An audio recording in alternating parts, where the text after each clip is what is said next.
বাজেটত আমি এইবাৰ এটা কথা ঘোষণা কৰিছিলোঁ যে Assam state rural livelihood mission ASRLMৰ যদি কোনোবা বাইদেৱে বেংকৰ পৰা ব্যক্তিগতভাৱেও লোন লয় তেতিয়াহ'লে আমি তেওঁলোকক ষ্টাম্প ডিউটি পৰা আমি তেওঁলোকক ৰেহাই দিম।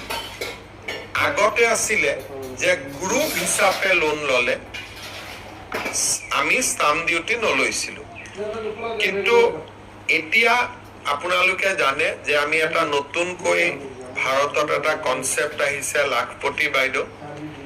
অসমত 9 লাখ লাখপতি বাইদেউ আছে।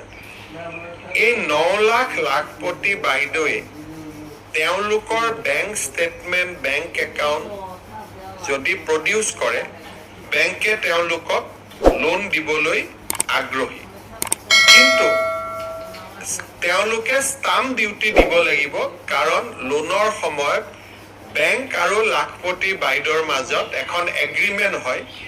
এগ্ৰিমেণ্টখন ৰেজিষ্টাৰ কৰিব লাগিব আৰু এগ্ৰিমেণ্টখন ৰেজিষ্টাৰ কৰিলে ষ্টাম্প ডিউটি দিব লাগিব। আজি কেবিনেটে সিদ্ধান্ত ল'লে, আমি বাজেটতো ঘোষণা কৰিছিলোঁ যে কোনোবা সেলফ হেল্প গ্ৰুপৰ বাইদেৱে ব্যক্তিগতভাৱে যদি লোন লয়, গ্ৰুপত লোন ল'লেতো ষ্টাম্প ডিউটি নালাগিছিলে, এতিয়াৰ পৰা ব্যক্তিগতভাৱে লোন ল'লেও ষ্টাম্প ডিউটি দিব নালাগে। বিনা ষ্টাম্প ডিউটিত তেওঁলোকৰ এগ্ৰিমেণ্টখন ৰেজিষ্টাৰ্ড হ'ব। ইয়াৰ ফলত এইটোৱে লাভ হ'ব যে বেংকসমূহে লাখপতি বাইদেউসকলক বা আন বাইদেউসকলক লোন দিয়াৰ ক্ষেত্ৰত অধিক আগ্ৰহী হ'ব, কাৰণ এই ষ্টাম্প ডিউটিটোৰ পইচাটো আধা বেংক আৰু আধা বাইদেউসকলে দিব লাগিছিল। এতিয়া ৰাজ্য চৰকাৰে তাক ৱেইভ কৰি দিলে আৰু তাৰ পৰিপ্ৰেক্ষিতত আমাৰ যিটো এটা মনত ইচ্ছা বা আমাৰ আকাংক্ষা আছিল যে অসমত লাখপতি বাইদেউৰ সংখ্যা বাঢ়ি গৈ থাকক, তাৰ ক্ষেত্ৰত আৰু এটা সবল শক্তিশালী খোজ আজি আমি দিব পাৰিলোঁ। কেবিনেটে আজি waiver of stamp duty on individual loan documents executed by self help groups member, ইয়াক আজি আপ টু 10 লাখলৈকে ষ্টাম্প ডিউটি নালাগে বুলি ৱেইভ কৰি দিলে। আমাৰ ইমান দিনে আয়ুৰ্বেদিকত পাছ কৰি যিসকলে ডক্তৰ হিচাপে কাম কৰি আছিল তেওঁলোকৰ এটা হায়াৰকি নাছিলে। MBBS ডক্তৰ MNHO 1 হয়, সিনিয়ৰ MNHO হয়, SD MNHO হয়, ডিষ্ট্ৰিক্ট সুপাৰিনটেণ্ডেণ্ট হয়, জইণ্ট ডিৰেক্টৰ হেল্থ হয়, এডিশ্যনেল ডিৰেক্টৰ হেল্থ হয়, ডাইৰেক্টৰ হেল্থ হয়। আজি আমি আয়ুৰ্বেদিকতো এটা তেওঁলোকৰ যাতে এটা নিজৰ ছাৰ্ভিচ ৰুল থাকে, যাতে তেওঁলোকেও প্ৰমোশ্যন হৈ ডাইৰেক্টৰ আয়ুষ পৰ্যন্ত হ'ব পাৰে, সেই ধৰণে আজি আমি আমাৰ ৰাজ্যত কাম কৰি থকা আয়ুৰ্বেদিক ডক্তৰসকলৰ বাবে এটা নতুন সেৱা বিধি কেবিনেটে আজি মঞ্জুৰি কৰে। আমি এই মাহৰ পৰা নিৰ্বাচনৰ আগতে দিয়াৰ ধৰণে আমাৰ ৰেচন কাৰ্ডৰ বিপৰীতে দালি চেনি আদি দিয়াৰ যিটো ব্যৱস্থা তাক আমি আগষ্ট মাহৰ পৰা পুনৰ আৰম্ভ কৰিম। ইয়াৰ নিবিদা আদি দায়িত্ব বা কেনেকৈ ভালদৰে কিনিব পাৰে এই গোটেই দায়িত্বটো আজি ৰাজ্য চৰকাৰে নিজে নকৰি নাফেডক অৰ্পণ কৰে। এতিয়া নাফেডে টেণ্ডাৰ কৰিব, নাফেডে গোটেইখিনি কৰিব, ৰাজ্য চৰকাৰ দায়িত্ব মাত্ৰ বিতৰণত থাকিব। প্ৰকিউৰমেণ্ট কিনা বেচাৰ দায়িত্বৰ পৰা ৰাজ্য চৰকাৰ নাথাকিব, কিনা বেচাৰ সম্পূৰ্ণ দায়িত্ব আমি নাফেডক দিছোঁ, কিন্তু নাফেডেও এনেই কিনিব নোৱাৰিব, টেণ্ডাৰ কৰিহে এই বয় বস্তুবিলাক তেওঁলোকে কিনি আমাক দিব পাৰিব। আজি আমাৰ কেবিনেটত এটা অত্যন্ত গুৰুত্বপূৰ্ণ সিদ্ধান্ত হয়। আপোনালোকে জানে যে অসমত বহুত মাটি বাৰী যিমান গোচৰ হয়, কণ্ডল হয়, তাৰ মূলৰ কাৰণটো হ'ল power of attorney, agreement for sale, এনেকুৱা বিভিন্ন ধৰণৰ কাগজ পত্ৰ আমাৰ মানুহে চহী কৰে আৰু পৰৱৰ্তী কালত মাটিখিনি যদি কাৰোবাক বিক্ৰীও কৰিব খোজে, বিল্ডাৰ এজনে আহি কয় আপুনিতো মোৰ লগত এগ্ৰিমেণ্টটো চেল কৰি থৈছে, আপুনি মোৰ লগত পাৱাৰ অফ এটৰ্নি কৰি থৈছে। আৰু এগ্ৰিমেণ্টটো চেল বা পাৱাৰ অফ এটৰ্নিখন আগতে কিয় কৰি ৰাখিছিলে, তাত কোনো ষ্টাম্প ডিউটি দিব নালাগিছিল, তাত কোনো ৰেজিষ্ট্ৰেশ্যন কৰিব নালাগিছিল। গতিকে মানুহে চহী এটা লৈ লয় আৰু এটা চহী মৰাৰ কাৰণে মানুহজনে গোটেই জীৱন জুৰি নিজৰ মাটি বাৰী বিক্ৰী কৰিব নোৱাৰা হয়। পাৱাৰ অফ এটৰ্নি এখনত চহী কৰি থোৱা বুলি তেওঁ গোটেই জীৱন জুৰি মাটি বাৰী বিক্ৰী কৰিব নোৱাৰা হয়, কাৰণ এইবিলাকত কোনো ৰেজিষ্ট্ৰেশ্যন নালাগিছিল, ষ্টাম্প ডিউটিও নালাগিছিলে, এখন খোলা কাগজত চহী কৰি ল'লে হৈ গ'ল। আজি কেবিনেটে এইটো এটা বহুত ডাঙৰ এটা সিদ্ধান্ত ল'লে যে এগ্ৰিমেণ্টটো চেল কৰিলেও আপুনি ৰেজিষ্টাৰ কৰিব লাগিব, পাৱাৰ অফ এটৰ্নি ল'লেও আপুনি ৰেজিষ্টাৰ কৰিব লাগিব। আৰু যেতিয়া agreement for sale, power of attorney আদি ৰেজিষ্টাৰ কৰিব লাগিব, ৰেজিষ্টাৰৰ ওচৰত গৈ কোনোবাই ৰেজিষ্ট্ৰেশ্যন কৰিব লাগিব সম্পূৰ্ণ দলিল কাগজ পত্ৰ, তেতিয়া চৰকাৰে জানিব যে আমি ৰেজিষ্টাৰ কৰিছোঁ। আৰু তেতিয়া এখন যদি ৰেজিষ্টাৰ কৰি থৈছে, দ্বিতীয়খন ৰেজিষ্টাৰ নহ'ব, তৃতীয়খন ৰেজিষ্টাৰ নহ'ব, চতুৰ্থখন ৰেজিষ্টাৰ নহ'ব। নহ'লে আজি মই জয়ন্ত মল্ল বৰুৱাৰ পৰা এডোখৰ মাটি কিনিছোঁ, অলপ পিছতে এগ্ৰিমেণ্টটো চেল লৈ আৰু তিনিজন আহি যায়, মাটিটো মই এগ্ৰিমেণ্ট কৰি থৈ দিছোঁ। সেইকাৰণে কেবিনেটে বিধানসভাত এখন আইন আনিব খুজিছে, যাৰ জৰিয়তে এতিয়া এগ্ৰিমেণ্টটো sale, power of attorney, mortgage, short term lease, bank guarantee, এই গোটেইবিলাক চৰকাৰৰ ওচৰত পঞ্জীয়ন কৰিব লাগিব, পঞ্জীয়ন মাচুল দি। ইয়াৰ ফলত যিটো এই ডকুমেণ্টছবিলাকৰ অপব্যৱহাৰ হৈছিলে, সেই অপব্যৱহাৰ এতিয়া বহুত পৰিমাণে ৰোধ হ'ব। কিন্তু কোনোবাই যদি মই এগ্ৰিমেণ্টটো চেল নকৰোঁ, বাহিৰে বাহিৰে চেলে কৰি দিম, তেতিয়া আৰু এইবিলাক ৰেজিষ্টাৰ কৰাৰ দৰকাৰ নাই। ধৰক মোৰ ফ্লেট এটা মোৰ আছে, মই বিক্ৰী কৰিব খুজিছোঁ, তেতিয়া আমাক এগ্ৰিমেণ্টটো চেল কৰিব নালাগে, ডাইৰেক্ট মই বিক্ৰী কৰিব পাৰোঁ। কিন্তু এগ্ৰিমেণ্টটো চেল কৰি পিছত মই কিনিম, 3 বছৰ 10 বছৰ আগতো এগ্ৰিমেণ্ট অফ চেল বুলি উলিয়াই লৈ দিয়ে।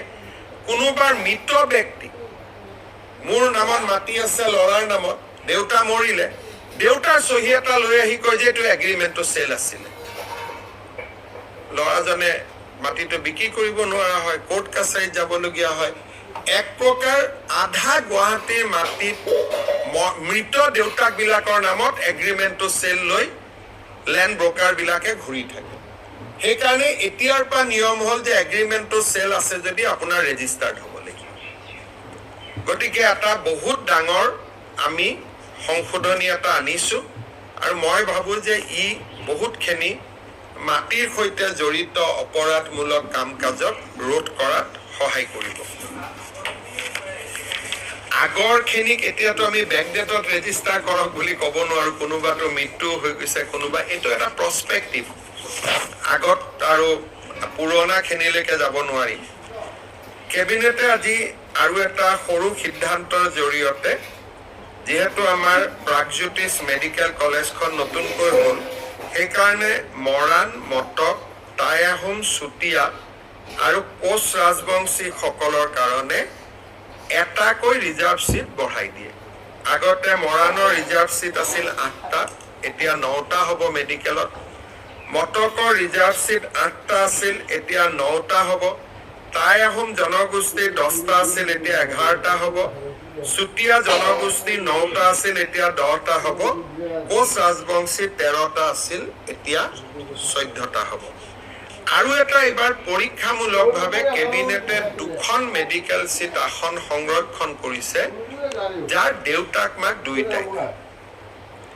বহুত আমাৰ ছাত্ৰ ছাত্ৰী থাকে, দেউতাক মাক নাথাকে, সংঘৰ্ষ কৰি পঢ়া শুনা কৰে, অৰফেনৰ কাৰণে আমি 2টা মেডিকেল সিট এইবাৰ ৰিজাৰ্ভ কৰিছোঁ যে কোনোবা এজন যদি মাক দেউতাক নোহোৱা ল'ৰাই মেডিকেল নিটত পাছ কৰিছে কিন্তু 2 নম্বৰ 5 নম্বৰৰ কাৰণে পোৱা নাই অন্তত 2জন ল'ৰাক আমি ৰিজাৰ্ভেশ্যন কেটেগৰীত আনিছো ওবিসি হলে ওবিসিৰ পৰা যাব জেনেৰেল হলে জেনেৰেলৰ পৰা যাব 2জন অৰফেনে এইবাৰ ৰিজাৰ্ভ কেটেগৰীত পঢ়াৰ সুবিধা পাব আৰু যদি প্ৰয়োগটো ভাল হয় তেতিয়াহ'লে আমি ভৱিষ্যতে প্ৰতিখন মেডিকেল কলেজত এটাকৈ আমি দিব পাৰিম এইবাৰ আৰম্ভণি আমি 2টা সিটেৰে কৰিব খুজিছো যদি ইয়াৰ ৰিঅ্যাকশনটো ভাল হয় যদি অপব্যৱহাৰ নহয় তেতিয়াহ'লে আমি ইয়াতে আমি 2টাকৈ সিট দি ভৱিষ্যতে আমি 15টালৈকে বঢ়াব পাৰিম কেবিনেটে আজি মেডিকেল সিটৰ ক্ষেত্ৰত আৰু এটা ডাঙৰ সিদ্ধান্ত লৈছে যে আপোনালোকে জানে যে চাকৰি সূত্ৰে বহুত অসমীয়া মানুহে ৰাজ্যৰ বাহিৰত ল'ৰা ছোৱালীক পঢ়ুৱায় কোনোবাই সেন্ট্ৰেল গভৰ্নমেন্টৰ চাকৰি কৰি আছে কোনোবাই আৰ্মিত চাকৰি আছে সিআৰপিত চাকৰি কৰি আছে কোনোবাই অসম ভৱনত চাকৰি কৰি আছে আগতে আমাৰ মেডিকেলত ৰুল আছিলে যদি অসমৰ বাহিৰৰ স্কুলত কোনোবা পঢ়ে তেতিয়ালে ষ্টেট কোটাত তেওঁ এডমিশন ল'ব নোৱাৰে এতিয়া আমি কৈছো যে অসমীয়া মানুহৰ ল'ৰা ছোৱালী যদি বাহিৰতো স্কুল কলেজ পঢ়িছে অসমত তেওঁলোকে মেডিকেল কলেজ পঢ়াৰ সুবিধা পাব প্ৰভাইডেড দেউতাক মাক 3টা প্ৰজন্মৰ অসমীয়া হ'ব লাগিব তাৰমানে তেওঁৰ ককাকো অসমৰ হ'ব লাগিব আজু ককাও অসমৰ হ'ব লাগিব যদি এনেই যোৱা 10 বছৰত ধৰক মই ধৰি ললো ৰাজস্থানৰ পৰা এজন ব্যক্তি ব্যৱসায়ৰ কাৰণে আহিছে বা কোনোবাই 71 চনত অসমীয়া হৈছে সিটিজেনশিপ লৈছে বা কোনোবাই তেওঁলোকৰ স্বাভাৱিক ককাইকজন আহিলেও দেউতাক মাকটো অলৰেডি নিজৰ ষ্টেট অফ অৰিজিনত আছে গতিকে তাতে পঢ়িছে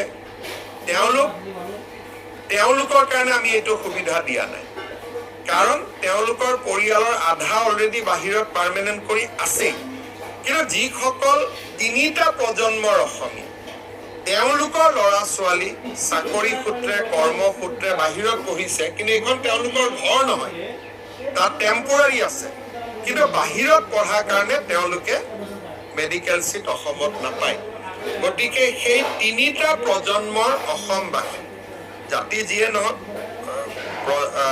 জনগোষ্ঠী যিয়ে নহওক 3টা প্ৰজন্মত বাস কৰা যদি বড়ো মিচিং বৰাক ভেলীৰ মানুহ যোন হ'ব পাৰে 3টা প্ৰজন্ম যোনে অসমত বাস কৰিছে তেওঁলোকৰ ল'ৰা ছোৱালী বাহিৰত স্কুলিং কৰিলেও অসমত মেডিকেলৰ সিটৰ বাবে সুবিধা পাব বাট অন মেৰিট কম্পিটিশন কৰিব লাগিব কোনো কোটা নাই ৰিজাৰ্ভেশ্যন নাই অন মেৰিট তেওঁলোকে কম্পিটিশন কৰিব পাৰিব এইটো আমাৰ প্ৰবাসী অসমীয়াসকলৰ বহুত দিনীয়া এটা দাবী আছিলে কলিকতাত কোনোবা আপোনালোকে জানে যে সব জায়গাতে বাংগালুৰত অসমীয়া সমাজ থাকে পুনেত থাকে দিল্লীত থাকে লাহে লাহে অসমীয়া মানুহ বাহিৰত বাঢ়িছে তেওঁলোকৰ ল'ৰা ছোৱালী কৰ্ণাটকেও এডমিশন নিদিয়ে অসমীয়াও এডমিশন নিদিয়ে তেওঁলোকৰ ল'ৰা ছোৱালীক সিটিজেন নহয় বুলি মহাৰাষ্ট্ৰও এডমিশন নিদিয়ে অসমীয়াও নিদিয়ে তেওঁলোকৰ ল'ৰা ছোৱালীক সিটিজেন নহয় বুলি তেওঁলোকে